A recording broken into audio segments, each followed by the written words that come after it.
people we know that are liberal and we run across, like you and I, people in our personal lives. I'm talking like the upper echelon of the Democrats and the left. I fully believe they are trying to destroy this country. I think they have ideals and they have goals, and they think the best way to accomplish those and to arrive at those is to destroy us to nothing, and they'll build us back the way that these ideals. With that being said, I think this is part of their grand scheme. I think what's going on with Antifa is part of their grand scheme. 2 years ago, somebody could have told me those words, and I would kind of think they were off their rocker. But dude, it just, there's too much going on. Yeah, no, I agree, 100%. The question is, what's gonna change that? And I think we've talked before. I think it's a civil war. What, did anything break out in San Diego Today? Or well, any major stuff going on in San Diego? They've had problems. I don't know of anything. Because that's a Republican mayor, Kevin Faulconer. No, I mean, these are cities that are continuing to have problems. I don't think San Diego was, and I might be wrong, I don't think San Diego was a problem for very long, like a day. Well, and look at all the problems they're having in Fort Worth. Oh, wait, they're not having a single problem in Fort Worth. Betsy Price has got her gavel, and she knows how to use it. She's Republican. El Paso, Texas, Republican. There's no way that's a coincidence. There's no way. Now, David Holt is mayor of Oklahoma City, and he is Republican. And they've had problems. They've had a lot more problems than Tulsa has seen. Yeah. So that may be the one exclusion there, but yeah, I didn't think about that. But they continue to have problems too. Yeah, they do. And I don't know. I think there are a lot more Democrats that live in Oklahoma City than there are Republicans. But I think the problem is that the Democrats don't get out and vote. Well, yeah, you might be right. Well, I mean, the dead ones do, but that's true because Oklahoma City is a much more liberal environment than overall than Tulsa is. Yeah, it's like, I mean, even Dallas is a blue city. Fort Worth's a red city, but Dallas is a blue city. Houston's a blue city. Austin's a blue city. Yeah, well, Austin makes sense. Yeah, well, yeah. Houston kind of surprised me, and then I got to think about that. One thing that Donnie and I talked about last night was, I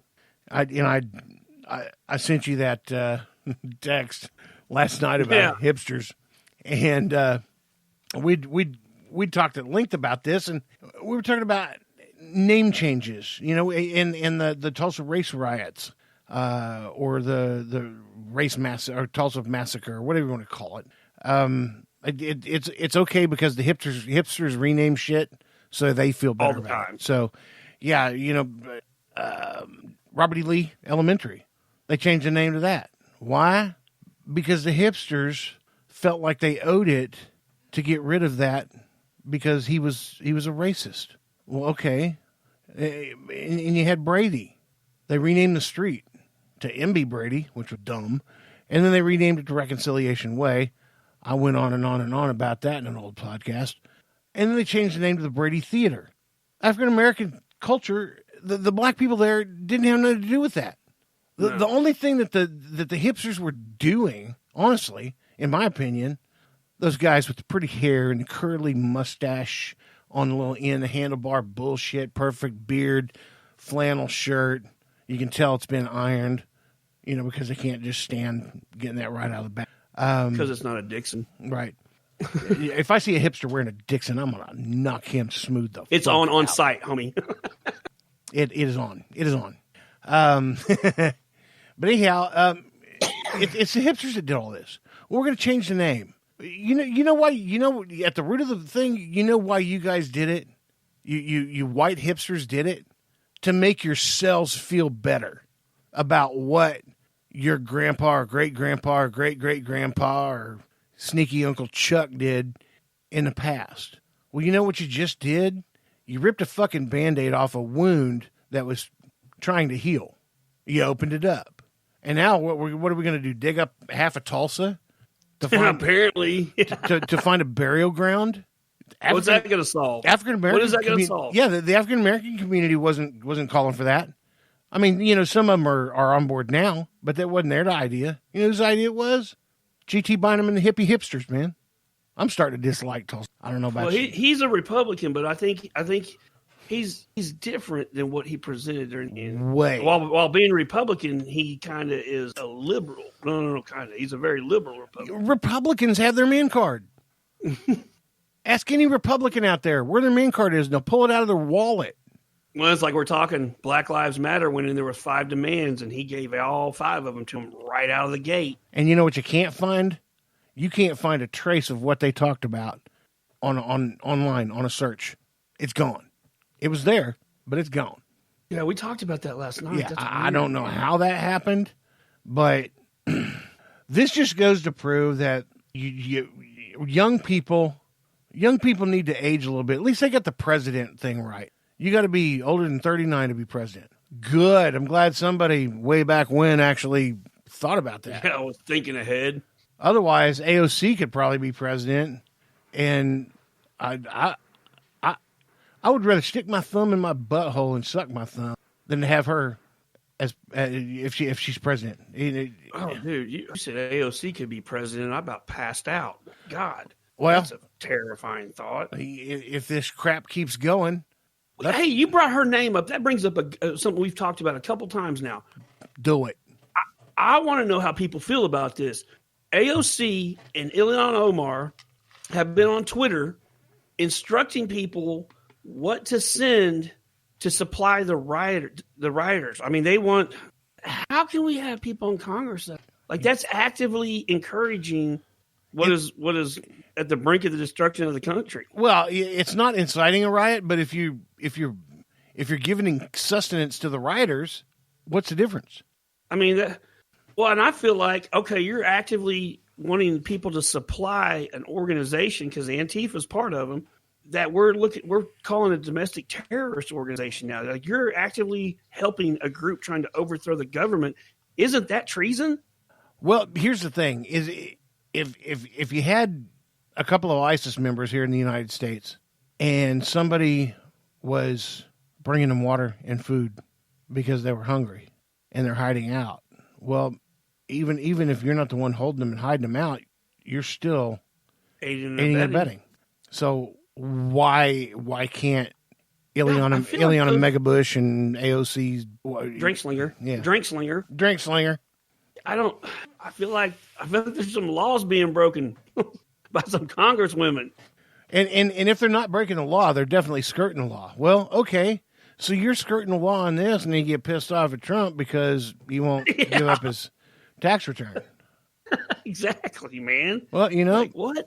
He found a way to get around it. Dummy. Dummy. I don't know, man. I feel like this is a really good what's going on in all these cities. I keep watching this at times, and I keep realizing while I'm watching the TV, like how important of a moment this is in this country. Like, I'm witnessing something that's very pivotal in our story. I keep coming up with these little phrases but you're like an author with no Thor. Yeah, He's awe. Is that freaking vape pen? Holy Lord, man! What do you have in the vape pen? Cactus Jack. Cactus Jack in there. Yeah, it got me all cerebral, I guess. Jeez, cerebral. Yeah, but I can't, man. That keeps just making my mind explode. Like, how big of a moment this? They said it today, and it's true. George Floyd changed the way the police. He did, because not just the African American community is sick of it. Everybody's sick of it. Mm-hmm. Yeah.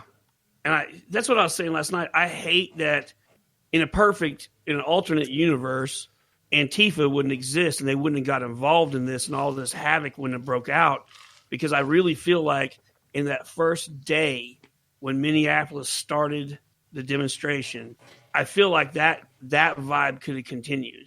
But once the rebel rousers got there, and I hate that that a cause that was so good is being tarnished so bad by these. Couldn't agree more. I hate it. And George Floyd had his first big service today at a church in the Minneapolis area, and a lot of celebrities showed up, as they should. to pay tribute. He was a nobody, but became the somebody who's kind of in a roundabout way championed a cause, or at least was a rally point on it, because I agree with everybody else. That was completely horrible thing. And they talked a lot during the funeral. Even the Reverend Al Sharpton was there. And he got his point across. Get your knee off my neck. Is that what he said? Yeah, that's exactly what he said. Which, metaphorically, I totally get where he's coming. Mm-hmm. It seemed a little bit cheap. Well, it's Al Sharpton. Right. And then there was the ironic thing of them pulling up with Mr. Floyd in the hearse, the police chief of Minneapolis, who's black. Mm-hmm. I don't know why I have to say what color he is. He, as the hearse was going by, I found it quite ironic, and I'm not sure where I stand on this. He took a knee when the hearse was going by, and I'm like, okay, I get it. The kneeling has been real significant for quite some time now. But maybe that's changed a little bit now. When you pointed it out, I was like, oh, I hadn't thought about it like that. But the irony, holy. Yeah, it's a little bit ironic, No, Mr. Floyd died because he had a knee on his neck, and you're taking a knee. I would have probably stood with my hands in front of my lap and my head bowed as yeah, it came by. I feel like that would have been. I mean, I don't know, but I mean, that's. It's not just like you said. That's very symbolic. It's become very symbolic, and it's happening all over the place. You see people taking a knee with each other. Yeah, and I'm like, oh, has anybody stopped to think about the irony in that? It's a little bit ironic, and I'm sure I'm 157.5% sure he meant well with that. Yeah. Oh, I'm sure. So, I would think so. I'm bringing it up, but I'm not slamming him for it because he really, really, really meant. I just found it a bit ironic, and that's okay. I listened to his family speak, which they're calling for all the nonsense. They actually were very well composed and well spoken, and just people that you just. I don't know. You just felt sorry for them, man. They just had so much sadness in their voice. Totally different situation than the Rodney King speech during the L.A. riots. You know what I mean? Totally different thing. But you just felt sorry for these people. You just wanted to go up and hug them. And oh, my gosh. There was just so much sadness there, I mean, it would be horrible to lose a family member, but to see what losing them had caused in the country, man, can you imagine the weight you're carrying? The only way we can completely get over on our politicians is to not listen to them, literally. If whites and blacks can band together on one thing, saying we are not going to take this shit anymore, and not listen to the politicians and continue to drive their point until that's adopted, maybe some change can happen without the politicians basically setting their armies up for a civil war. You know what I mean? Yeah. I think if the people kind of take this country back a little bit and say we're not going to stand for that, and that's exactly what needs to happen. We do need to take this country back. Yeah, take the country back. That's the only way anything is going to be fixed around here. And when it comes to your local politicians, I would love to see at a state level. I would love to see state senate and state house members not all have law degrees. Maybe some of them have business degrees. You know what I mean? But 90% of Congress and 90% of state senators and House members are lawyers. And I realize that, I know the law. I know. But this is not court, okay? This is listening to your people and invoking demands on what the people say. And you take that up the chain. Or you come up with a law. Or you come up with a bill. And you author it. I think I think both sides. They're also self-serving. Completely. I don't think anybody's really, really representing us anymore. No, completely. We've got idiots on the Republican side too. Some of them have surfaced fairly recently, but but there's complete idiots on both sides. And I said this before. If we didn't have complete far right and complete far left, If that's completely taken out of the equation, or how about this? The complete far right